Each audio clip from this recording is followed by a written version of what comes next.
Hi, welcome to Open Hand Farm. Today I am going to be planting onions with a couple of friends of mine. Now Sheridin you have met because she made the anti-plague formula with me. But my friend Pam also wanted to know how to plant onions, so she's joining us today too. I know that it's the middle of January and I might be a few days late, but I'm gonna get these onions planted. So let's see how we do it. Okay, this is my friend Pam, and she beat Sheridin here. So the thing about Pam is she's such a good resource, and she came in already with a great idea. She had been given or bought a magazine at a garage sale, was it? Mm-hmm. And has a great idea. So she's gonna just tell you what it says. Alrighty, it says, recycled paper egg cartons work well for starting seeds. Cut off the top and place it under the egg compartments. Then fill the compartments with seed starting mix and seeds. When watered, the paper carton holds moisture and adds support for handling. Break each section apart when transplanting. You can plant the biodegradable carton with the seedling to reduce transplanting shock. I love it. So I have lots of egg cartons because we have chickens, but because it's winter, they're not laying very well, but people keep bringing them.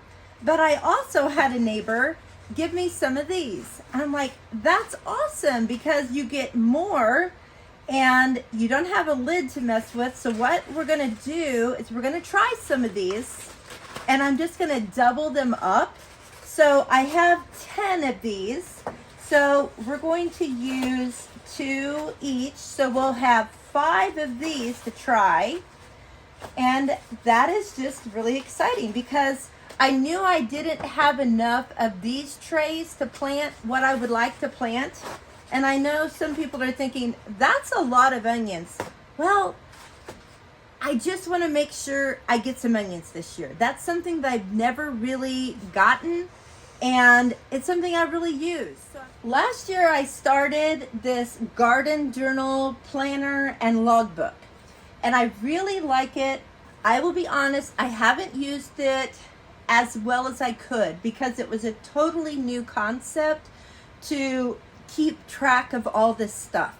So I don't have as much information about what I planted and what I harvested as I would like to. But I did make a new sheet for these new onions. So in here, I have a sheet for each type of seed that I plant that tells when to plant it, how to feed it, what its companion plants are, how deep to plant it, when to harvest it, stuff like that. So I made a page for the onions. If you've never planted onions, there are 3 types of onion seeds. There is a short day, a long day, and an intermediate day. And it depends on where you are in the United States, at least for us, because that's where we are, as to what type of onion you should plant. Because it takes a certain number of sunny hours per day and a certain number of days. So if you plant the wrong onion, it won't grow for you. We are a more intermediate onion area, but the red of Florence is actually a long day, but it says that it's potentially an intermediate day. So I'm gonna try it. And it's a long onion, it's not round. And in the pictures on the website, it looks longer than what it is here. I'm looking to see if it says how long. It didn't say on the website. I don't know, but it's mild and sweet and perfect for pickling or using in salads. Mm-hmm. So I don't know about you. My mother loves onions. She just moved in with us and she's constantly saying, don't you have some onion I can have? I hate the constant taste of a strong onion, so I'm excited about this. The second kind of onion I have is the Australian brown, and that is an intermediate, and it's supposed to be a really good storing onion and very large bulb. So I'm excited about that. And superb flavor. I'm all about the superb. Okay, then this is the yellow of Parma onion, and it's a large golden onion also. It's a late onion, and it's a really good keeper. And it also is a long day. We are kind of almost on the line of intermediate and long, but all of these, no matter what kind of onion they all require 6 to 12 hours of sunlight.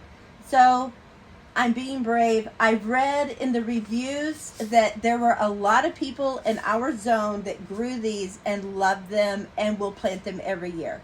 So that's why I went ahead and got the yellow of Parma, even though it is a long day. So I'm hoping they work. Onions like to be well watered and well fertilized.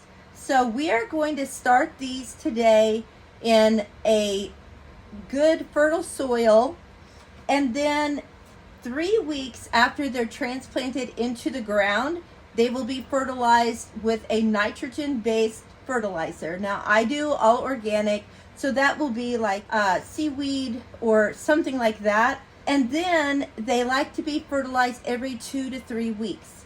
Now I have all that information written in this journal. The problem is, if I don't look through this journal every day and look at each thing that I planted every day, I can't remember what needs to be fertilized when. So what I've decided this year is I'm going to just use a inexpensive, actually a free calendar that I got in the mail. And I'm going to write on here the day that I need to plant, which I have done in the past. I have used these in the past, and I will write down the days that I need to start seeds, when I need to start hardening off the seedlings, and when I need to put them in the ground. So as I go through the month, I'm like, oh, I got to do that today. Oh, I got to do that today. But I never put when to fertilize on here. So this year, I'm going to add that in. So after the date of when I should put onions in the ground, I'm going to count 3 weeks and put on there, fertilize the onions. And then 2 weeks later, well, it says 2 to 3 weeks. So I might do 2.5 weeks. And then I know that if I don't quite get it done that day, say it's raining outside, and I'm not going to go fertilize in the rain and just wash it all away. So that will give me a little bit more time that I could do the 3 weeks. So I might put in parentheses by whatever date that is the 3 week date. So I'm going to put that on my calendar this year for all of the vegetables that I plant, so that I can see what my fertilizing regimen should be. And if I see that different ones are falling within the same week, only different days, I'll just do them all the same day. And that will make it easier. But that will give me a good reminder, because that is something I'm terrible at. And then I wonder why I don't have more produce, because I didn't fertilize. So hopefully that's going to help. I wanted to show you this gift that my friend Susan gave me. It's so cool. It's a little stool that I can sit out in the garden with, but it has this bag that you can connect to the chair or take off of the chair with these little clips, and you can put stuff in it. But it also has these little tools that came with it, and you could actually unzip this and put a bucket in here, like if you had a smallish bucket that you could put your weeds in or whatever, just have it sitting there while you're working. It's just so cool. I wanted to show you what I use for lighting for my seedling trays. So I have this cabinet that was already here when we moved in, and I put a curtain over it to just kind of hold heat in and hold light in. These are just fluorescent lights. They're not grow lights, they're just fluorescent. They're what was here when I moved in and decided he used them. I'm going to give them a try, and they have worked beautifully. I have decided that I can fit 4 in here nicely. Now, of course, when the seedlings start growing and get taller, I can lift the lights with the chains and they can go all the way up. And I have a lower spot that's even taller, but it has the same amount of light. So what I usually do is I start them here, then I repot them into 6-inch pots, and then I put them down there and kind of just let them sit there a couple of days to kind of recoup from being transplanted. Then I put them out in the greenhouse. This is where we will start our onions after we get them planted. And I think I'm going to be able to push these back far enough to fit one of these trays in front of it. So I'll be able to fit everything on here that we plant today. So I'm excited about that. I bought these trays this year. They're a little bit sturdier. I bought some last year that just kept cracking on me. So they were a little bit more expensive, but I'm going to be able to reuse them. After I transplant these into bigger pots, instead of putting them in pans like this and bottom watering them, I would just put them in a tray like this, like I get from Costco that they put my groceries in, and just set the pots in there and water from the top. And by the end of the season, they were pretty tattered and kind of wavy cardboard instead of straight from all the watering, but it worked. So if you don't have all of this, don't worry about it. You use what you've got. And I have used these kinds of boxes, and for my transplant pots, I use plastic cups with holes drilled in the bottom. And I've done that for 4 years, grown great gardens, great seedlings from them, no problem. I'm just trying some new and different things this year. Now, let's get those onions planted. Okay, we're getting down to business here. We have Sheridin with us, we have Pam with us, and we are going to plant some onions. But first, we have to have soil. Last year, I made my potting soil, and I have decided that for the onions, because they need to be planted in a very fertile soil, I'm going to do something a little different this year. I ordered this from Fox Farm, and it has all kinds of sea life fertilizer in it. Let's see. It has a lot of nitrogen. It has fish emulsion, crab meal, shrimp meal, earthworm castings, bat guano, kelp meal, and oyster shell. So we're going to use this, but we're going to lighten it up with some coconut coir.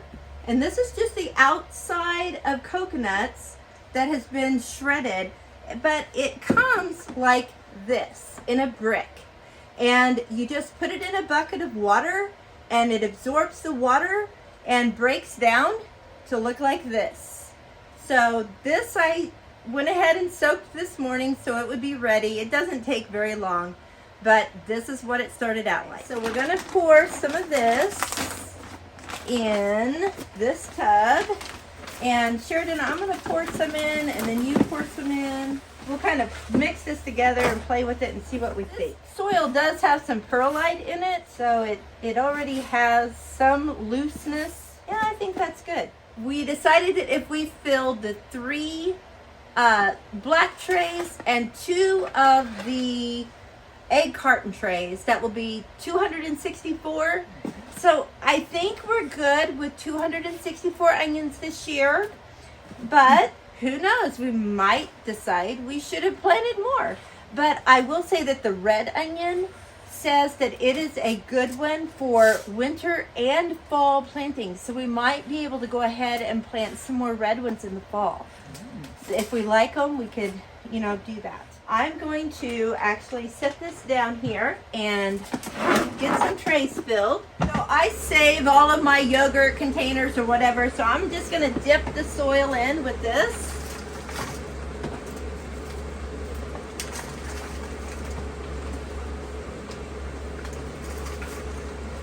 And I just dip it on there, and then I kind of rub it over to go in the holes. Some of these onions we will harvest later in the fall, but apparently they store well. And Sheridin was telling me how she stores her onions. And how was that? Well, somewhere on the World Wide Web, I had seen where you store your onions in a pantyhose, where you would drop one in, tie it, put another one and tie it, and then so when you're using them, you just use.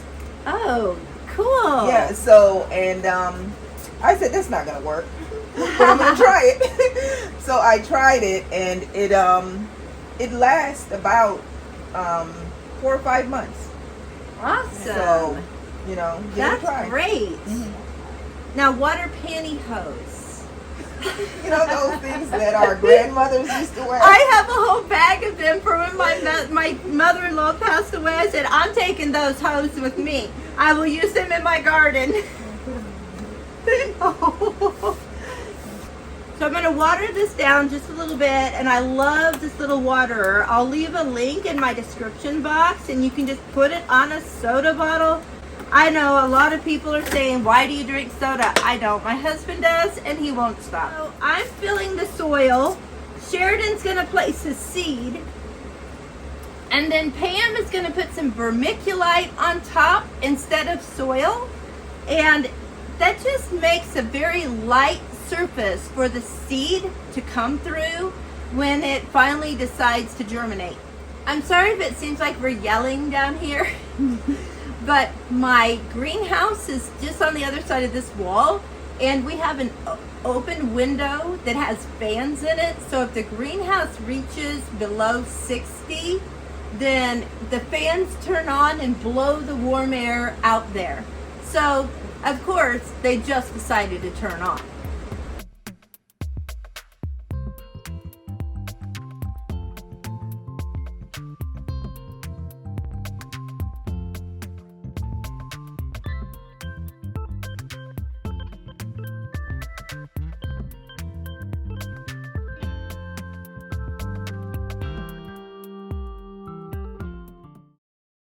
We got them all planted. We got them labeled, each container, so we know what's in there. That's important. Trust me. I don't know how I know to tell you that, but it works better that way. These do not actually need light until after they have germinated, but I'm going to leave it on for heat because I do not have a heat pad. A lot of people will start their plants on a heat pad, but I don't have one, and I never have used one. It takes 7 to 14 days to germinate, so I'll let you know when we see some proof of life here. We are so glad you came along today for the planting of the first thing for the gardens of 2023. It's so exciting to actually get started, and I already have dirt in my fingernails, but it's a good feeling. And I want to thank my friends for coming along and helping me. It went so much faster, and just being able to talk with a friend. So if you don't have a garden buddy or a homestead buddy, find one. It makes things so much more enjoyable. Thank you so much again, and until next time, blessings on you and yours.